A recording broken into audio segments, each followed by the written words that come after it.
Season 8 of Rick and Morty was a bit hit or miss, but one thing you could always count on was the season finale hitting. But there was one question I had. Where would the show go now? I thought the season 9 premiere was going to be a standard classic Rick and Morty adventure, but holy shit.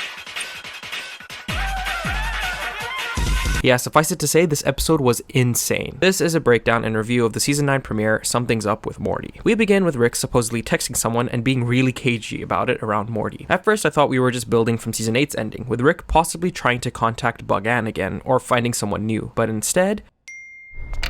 What the hell is this? So it turns out, Rick is now Evil Morty's bitch. He works for him because the conniving bastard has an alternate reality version of his family locked up, aside from himself, of course. There's no Morty. If he erases you, he erases himself. You gotta love how much of a dumbass our Morty is, man. But you see, the job Evil Morty has for Rick this time is much larger in scale and extremely important. We have this insane entity called Frumble-Wurmple. No, it's not. It's not. It calls itself the Collective. And it can essentially absorb anything and everything. Basically a more overpowered version of Galactus. According to Evil Morty, it's headed straight for the central finite curve, meaning existence itself would be wiped out. So much for starting with a small adventure to kick off the season. Also, I have to say, my prediction that Evil Morty's next appearance would be in season 9, made way back before season 8 even came out, was spot on. Go check out my Evil Morty character recap and breakdown if you haven't already, by the way. Also, if you're enjoying the video so far, leave a like and subscribe if you're new around here. I'm going to be breaking down and discussing each episode of season 9 as they come out weekly. An important thing to note is how they cannot use portals, because if they do, the collective will absorb it and they're twice as fucked. Now, it's clear here that our Morty is getting increasingly jealous of Rick and Evil Morty's relationship, especially after learning that they've gone on adventures before. We also get this line from Evil Morty. And you two defend the central finite curve together? Since when do you care about anything? I don't. That's why I make him do it. The biggest cap I've ever heard in my life, and we'll see why later. The entire Rick and Morty team cooked so hard with this next sequence, especially the animators. They really didn't need to make the collective absorption process so visceral and intense, but good thing they did, because it really highlights just how high the stakes are here. Then we get the first of Evil Morty glazing Rick. Rick passes this pretty much invincible suit to our Morty, with him stating, Morty, this is multiversal galactic shit. I have to focus a little harder than usual. Get in the suit. Evil Morty seems genuinely impressed by it, asking him more about how it's made. He then makes a container that is impervious to absorption, and they grab a sample of the collective. After that, they arrive at the main entity before getting ambushed. What I love is this shot. Our Rick is completely locked in, our Morty is terrified, but Evil Morty, cheeky bastard, is smiling. What a character. Now, I'm gonna praise the animators again, because honestly, this might be... Actually, no, wait, fuck that. This episode has the best animation of the whole show. I mean, it's definitely better than...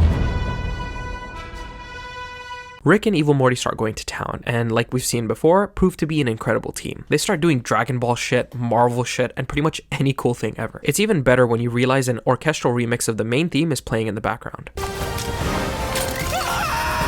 Despite them doing a great job of tearing shit up and not getting absorbed, Rick gets captured. Evil Morty, however, with the sample he collected, blends both him and our Morty with the collective. EM tells him to plant these charges, but quickly the collective catches on, capturing our Morty. Because he's extremely unslick, the collective also manages to find those charges and absorbs them, and it seems like it's becoming all-powerful, but of course, our duo is much smarter than that. The charges it absorbed were basically a virus that forces the collective to absorb itself, and so the threat is vanquished. After that, Rick and Evil Morty have a weirdly wholesome debrief about the adventure, while our Morty once again shows some signs of jealousy. The thing is, you can actually pinpoint to the exact moment Evil Morty realizes this and decides to let his guard down a little. This is where we get a really interesting scene. Rick tells our Morty that his relationship with Evil Morty is nothing more than a truce, and that either one of them could backstab the other at any given moment. Slight foreshadowing here. Meanwhile, EM just keeps rage baiting our Morty. Sometimes we do a huge beam together. What even are you? Definitely a father-son Kamehameha reference. I love how Rick actually has to ask for permission to go to the bathroom. Again, it really seems like he's actually Evil Morty's bitch here. And then the rage baiting continues. Even showed me some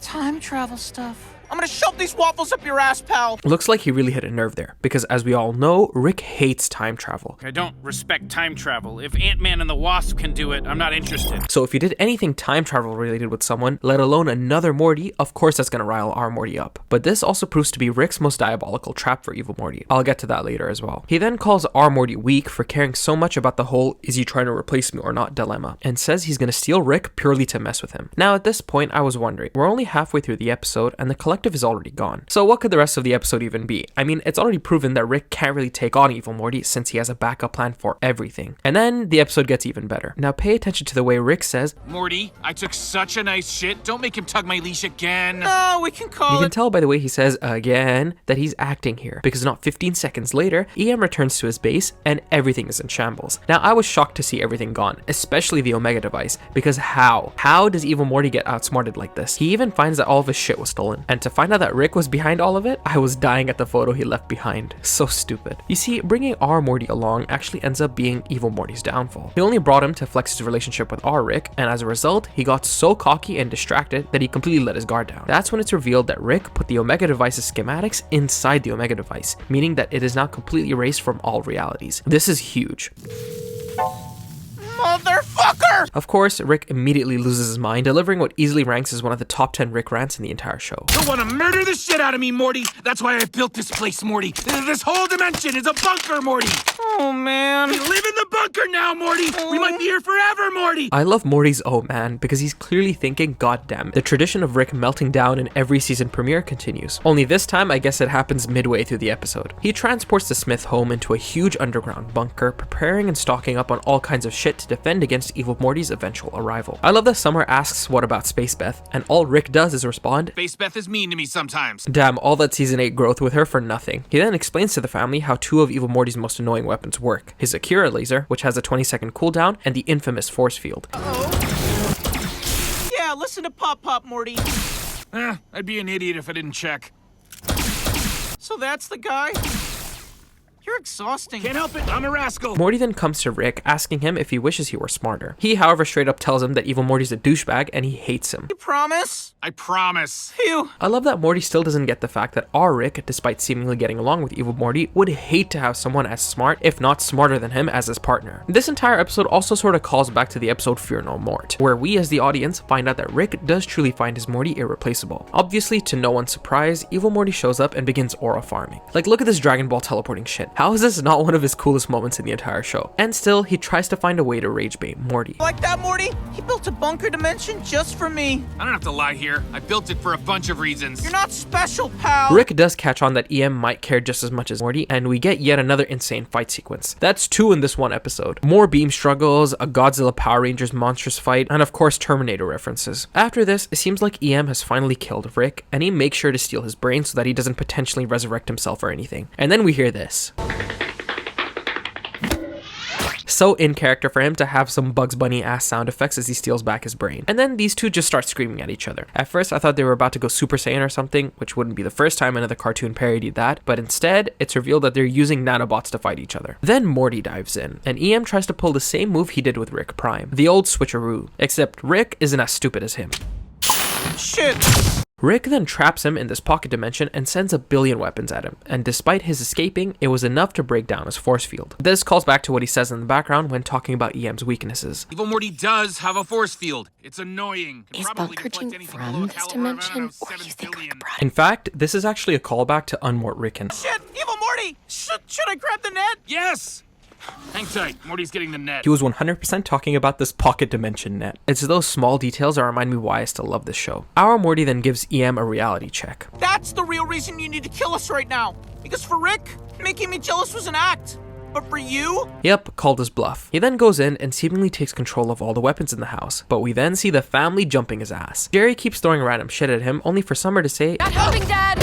But just then, Evil Morty shoots out his Akira blast. Beth remembers what Rick said, that it had a 20-second cooldown, and they jump him even harder. Ironically, Jerry throwing shit at EM provokes him enough to leave him defenseless. Then he uses one last thing, a device that stops time. Again, obviously calling back to what he said to Morty, that Rick taught him some time travel stuff. He monologues a bit, stating that he doesn't know why Rick doesn't do time travel, but he finds out why not 2 seconds later. It's the time police from the season 2 premiere, when Rick broke reality after freezing time. EM is then detained, but Morty gets one last lick in though.